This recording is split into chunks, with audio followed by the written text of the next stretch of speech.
Salut Fox, c'est la fin, on se retrouve pour une toute nouvelle vidéo Lego Review, aujourd'hui du set 71863, recommandé pour 7 ans et plus dans la gamme Lego Ninjago Dragon Rising, sorti le 1er juin 2026 au prix public de 19,99 € pour 232 pièces. On va bien évidemment parler du set Zilvar et Grimtack, en commençant directement avec les mini-figurines. Ici vous avez la forme dragon de Kai, qui était jusqu'alors exclusive au Buggy de Jay, sorti en janvier 2026.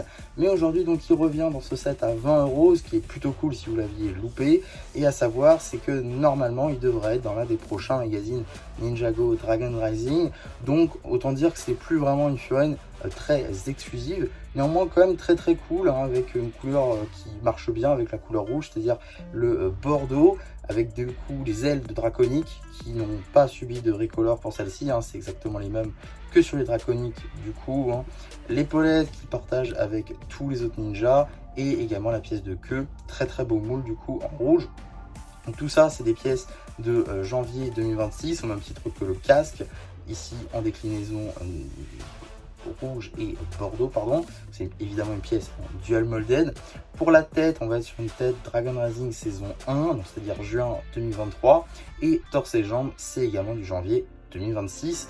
À noter du coup que le casque est lui aussi apparu dans le Battle Pack, au même titre que le torse et les jambes. Et même torse et jambes sont aussi apparus dans deux autres sets.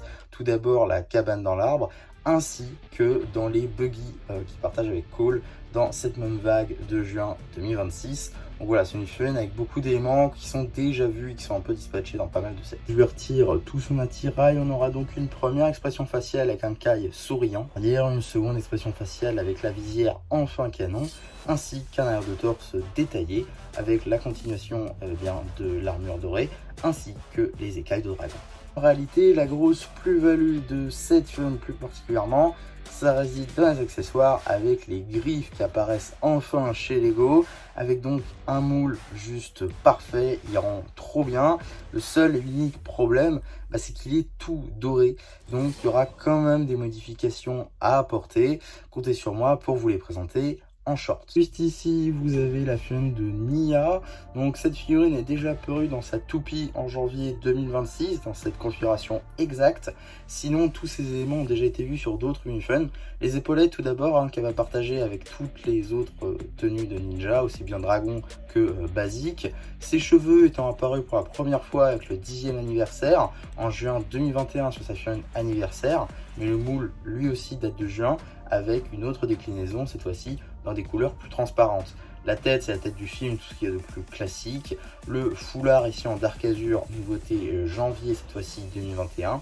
Et le torse et jambes, c'est la nouveauté janvier 2026, mais qui sont réapparus également sur sa version dragon dans le set de Ryu, et aussi bientôt dans un magazine, ainsi que dans le Land Bounty par exemple, où elle est sans épaulettes, ou encore dans le Buggy de Jay, là aussi en janvier 2026, et là encore sans épaulettes. On lui retire tout son attirail, on pourra donc apercevoir la première expression faciale avec une Nia souriante, et une seconde expression faciale avec encore une Nia souriante, mais cette fois-ci encore plus, ainsi qu'un air de torse détaillé avec la suite de l'armure dorée, ainsi que les écailles de dragon. En mode d'accessoire, un simple katana doré. Par la masterpiece de ce set, que dis-je, le must-have, c'est juste ici la chaîne de Zilvar qui s'apparente en tant que le méchant principal de cette partie 2 pour la Dragon Rising saison 4. Donc effectivement, un personnage assez important qui dispose de beaucoup d'éléments nouveaux, que ce soit la tête qui réutilise le moule qui va partager du coup avec Lord Raz, cette fois-ci dans une nouvelle couleur en blanc, du coup avec des topographies bordeaux ainsi qu'un peu de gris et évidemment du jaune pour les yeux. Il va réutiliser l'armure des tenues héros ici en argenté, un nouveau torse ainsi que de nouvelles jambes, et va aussi utiliser le nouveau moule de fourreau au niveau des hanches qui sont déjà apparus notamment dans des sets Ninjago Legends et d'autres sets de cette même vague de juin 2026. On peut évidemment mettre un katana dans ce fourreau, ça rend assez bien, mais je trouve que la lame va trop en arrière, vraiment c'est beaucoup trop long.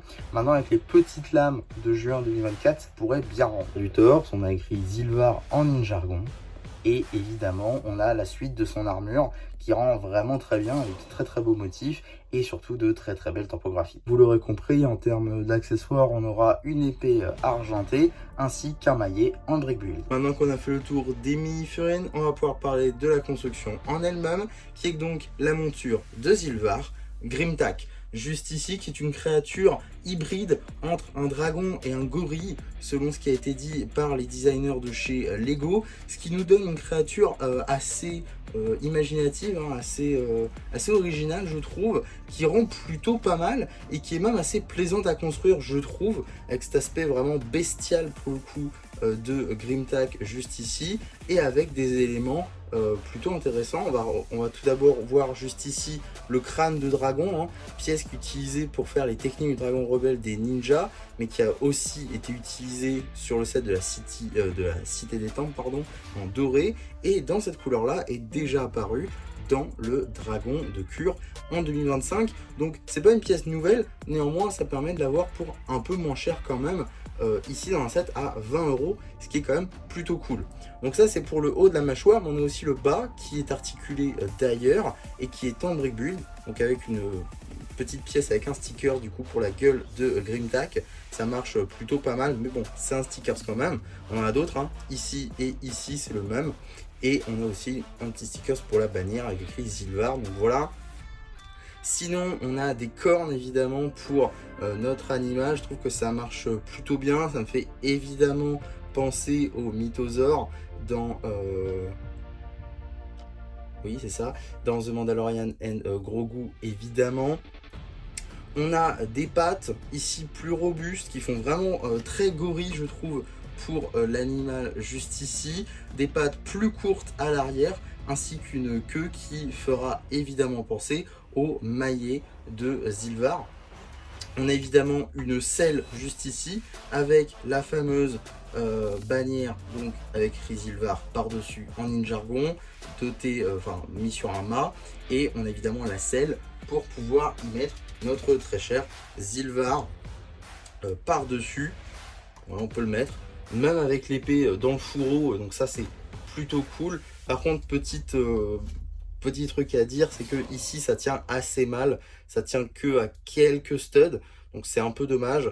Pareil, les doigts, c'est un peu, voilà, ça bouge assez facilement, du coup il peut un peu facilement perdre l'équilibre, c'est un peu dommage. La tête est aussi un peu lourde, donc moindre impulsion, elle risque de tomber, donc un peu dommage, mais franchement si on n'y touche pas, ça passe quand même très bien.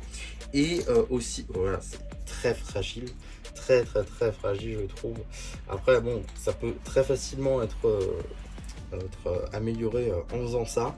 Donc voilà, on a juste à faire ça et normalement il n'y a plus de problème. Donc ça se répare assez facilement. Et aussi, petit truc à dire, c'est qu'il y a beaucoup de studs qui sont laissés.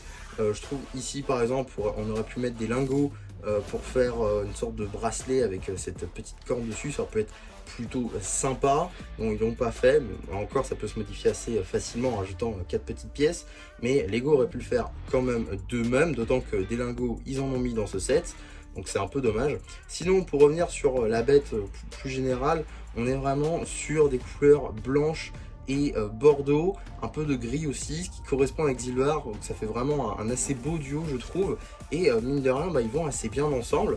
Et on sait que dans la série, ils seront quasiment tout le temps ensemble, il y aura beaucoup de scènes entre les deux.